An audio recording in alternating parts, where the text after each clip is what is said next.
திருச்சிற்றம்பலம். கன்னட நாட்டில் இடையர் குலத்தில் ஒரு கன்னியின் வயிற்றில் ஆண் குழந்தை ஒன்று பிறந்தது. அக்குழந்தையின் தாய் கோவிலில் தங்கி எப்போதும் இறை சிந்தனையோடு வாழ்ந்து வந்தாள். தன் குழந்தையை கோவிலில் வழங்கப்படும் பிரசாதங்களை கொடுத்து வளர்த்து வந்தாள். சிறிது காலத்திற்குப் பின் தாய் இறந்து போனாள். அக்குழந்தை வளர்ந்து பெரியவனாக ஆனதும் நடுரோட்டில் விண்ணையே பார்த்தவாறு கால் மீது கால் போட்டு இறை சிந்தனையோடு படுத்து கிடப்பார். தனக்குத்தானே ஏதேதோ பேசிக்கொண்டு தாயைப் போலவே எப்போதும் இறை சிந்தனையோடு இருப்பார். அவருடைய நாக்கு பிளவுபட்டிருந்ததால் பின்னாக்கீசர் என அழைக்கப்பட்டார். அவர் தீவிரமான வைணவ பக்தர். ஆதலால் கோபாலா கோபாலா என அடிக்கடி கூப்பிடுவார். இவர் அடிக்கடி அத்திமரத்தின் பொந்தில் போய் அமர்ந்து கொள்வார். நாளடைவில் அதுவே அவருடைய நிரந்தர இருப்பிடமானது. ஒரு நாள் அவர் முன் பாம்பாட்டி சித்தர் தோன்றி அருள் உபதேசம் செய்தார். உலக நன்மையே உன்னுடைய குறிக்கோளாக இருக்க வேண்டும் என்று உபதேசித்தார். அன்றிலிருந்து பின்னாக்கீசர் சித்திகள் யாவும் கைவரப்பெற்று சித்தராக மாறினார். தனக்கு பசி வரும்போது கோபாலா கோபாலா என அழுவார். யாராவது பால் பழம் என்று கொடுத்தால் உண்டுவிட்டு புன்முறுவலோடு ஆசீர்வதிப்பார். பின்பு மரப்பொந்தில் போய் முடங்கி விடுவார். யாரேனும் நோய் என்று இவரிடம் சென்று மந்திரித்து கொண்டால் 3 நாட்களில் குணமாகிவிடும். நோயென்று வருபவர்களுக்கு மந்திரித்து மருந்தென்று மண்ணை அள்ளி கொடுப்பார். அது சர்க்கரையாக இனிக்கும். எப்பேற்பட்ட நோயாக இருந்தாலும் 3 நாட்களில் குணமாகிவிடும். நாளாக நாளாக இவர் மீது மக்களுக்கு நம்பிக்கை அதிகமானது. பக்தர்கள் கூட்டமும் அதிகரித்தது.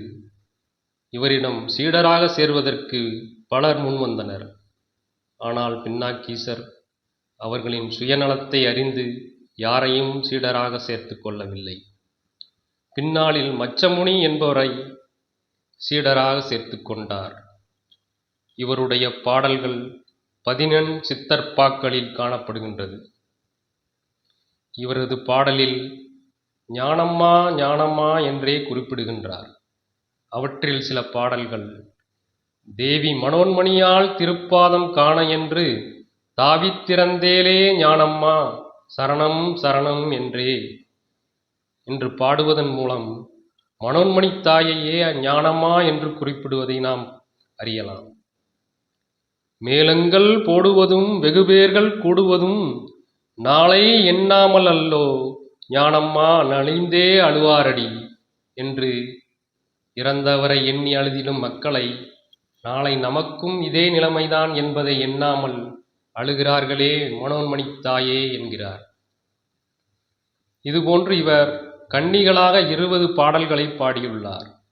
இவரது பாடல்கள் மெஞ்ஞானம், ஞானப்பால், முப்பு சுண்ண செயநீர், யோகப்பாடல் போன்றவை இவர் அருளியதாகும்.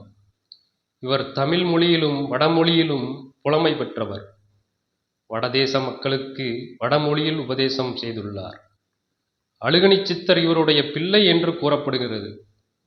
அழுகணி சித்தர் பாடல்களில் ஞானமா என்பதற்கு பதிலாக கண்ணம்மா என்று பாடியிருப்பதை நாம் காணலாம். பின்னாக்கீசர் மரப்பொந்திலேயே தவம் செய்து சிவனை தரிசித்து அதனுள்ளேயே ஐக்கியமாகிவிட்டார். அம்மரம் மீண்டும் துளிர்த்து செழிப்பாய் வளர்ந்து அவரை மூடிக்கொண்டது. அம்மரத்தை மக்கள் பின்னாக்கீசரின் ஜீவ சமாதியாகவே வழிபடத் தொடங்கினர். நோயால் பாதிக்கப்பட்டவர்கள் இம்மரத்தின் இலையை காய வைத்து கசாயம் செய்து குடித்தால் நோய் விரைவில் குணமாகும். இவரது ஜீவசமாதி சென்னிமலையில் உள்ளதாக கூறப்படுகிறது. இவர் சென்னிமலை சித்தர் என்றும் அழைக்கப்படுகின்றார். ஆனால் போகமுனிவர் கேரளத்தில் இருக்கும் நாங்குநேரி என்ற ஊரில் சமாதி யோகத்தில் இருப்பதாக கூறுகின்றார். அடியார்களே, அன்பர்களே, நண்பர்களே, இதுபோன்று சித்தர்களின் வரலாற்றையும் அவர்களின் பாடல்களையும் விளக்கத்துடன் பார்க்க நம்முடைய சிவபுராணம் டிவியை சப்ஸ்கிரைப் செய்யுங்கள், மற்றவர்களுக்கும் ஷேர் செய்யுங்கள், மறக்காமல் பெல் பட்டனையும் பிரஸ் செய்யுங்கள். மேலும் தங்களின் மேலான கருத்துக்களையும் பதிவிடுங்கள். நன்றி. திருச்சிற்றம்பலம்.